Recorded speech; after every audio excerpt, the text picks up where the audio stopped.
बुड्ढे तुम्हारी हिम्मत कैसी हुई हीटर चला के नमाज पढ़ने की? बाप का राज है क्या?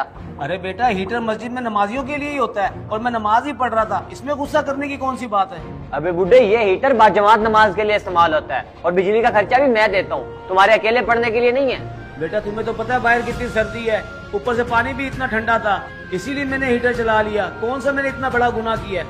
एकदम चुप, ज्यादा जुबान ना चलाओ। अगर नमाज पढ़नी है तो हीटर के बगैर पढ़ो। ठीक है बेटा, जैसे तुम्हारी मर्जी, मैं हीटर के बगैर ही नमाज पढ़ लेता हूँ।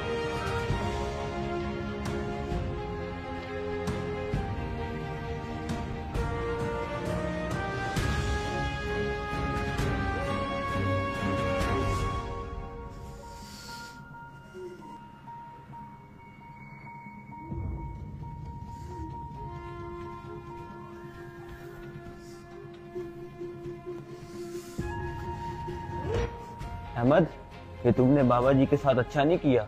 मैंने क्या किया है? वो अकेला आकर हीटर चलाकर नमाज पढ़ने लग गया था। मैंने तो उसे सिर्फ ये बताया था हीटर अकेले नमाज पढ़ने के लिए नहीं है। तो तुम भी तो हीटर चलाकर अकेले ही नमाज पढ़ रहे हो। मेरी बात और है, मैं हीटर चलाकर नमाज पढ़ सकता हूँ क्योंकि इसका खर्चा भी मैं देता हूँ। अगर आप इसका खर्चा देते हैं तो किसी पर एहसान नहीं करते, आप ये अल्लाह की रज़ा के लिए करते हैं और इस तरह बार बार जितलाने से आप अपना सवाब भी ज़ाया कर रहे हैं। बस बस, मुझे ना समझाओ, मुझे अच्छे से पता है मैं क्या कर रहा हूँ। तुम जो ये काम कर रहे हो इसका कोई फायदा नहीं है, ना दुनिया में और ना आखिरत में। अगर आपको इसकी ज्यादा फिक्र है तो अपने साथ घर ले जाया करें और नमाज के वक्त लेकर आ जाया करें। वो मेरा मसला है, वैसे यहाँ रख के जाऊँ या घर लेकर जाऊँ? तुम कौन होते हो मुझे बातें सुनाने वाले?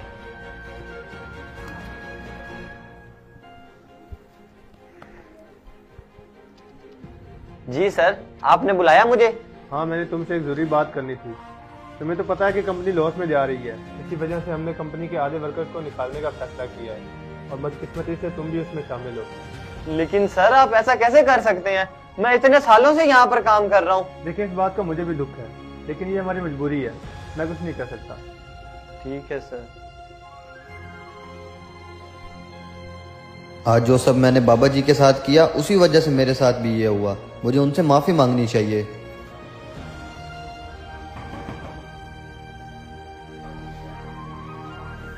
जी बोले, क्या बात है? कहीं मुझसे कोई दोबारा गलती तो नहीं हो गई? अरे नहीं नहीं बाबा जी, आप कैसी बातें कर रहे हैं? मैं तो आपसे माफी मांगने के लिए आया हूँ। बड़ी जल्दी ख्याल आया माफी मांगने का, ऐसा भी क्या हो गया? जिस पैसे पर मुझे इतना गरूर था, अल्लाह ने मुझसे वो सब छीन लिया। मैंने आपके साथ जो बुरा किया, अल्लाह ने मुझे इसकी इतनी बड़ी सजा दी। मैं ये भूल गया था कि अल्लाह के घर में सब बराबर होते हैं और मेरी नेकी खालिस अल्लाह की रजा के लिए होनी चाहिए थी।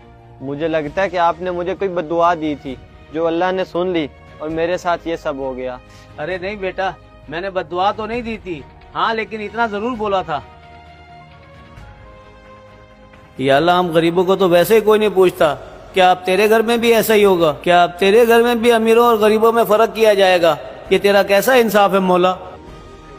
मुझे माफ कर दे, मैंने बहुत बड़ी गलती की है, आइंदा मैं ऐसा कभी नहीं करूंगा।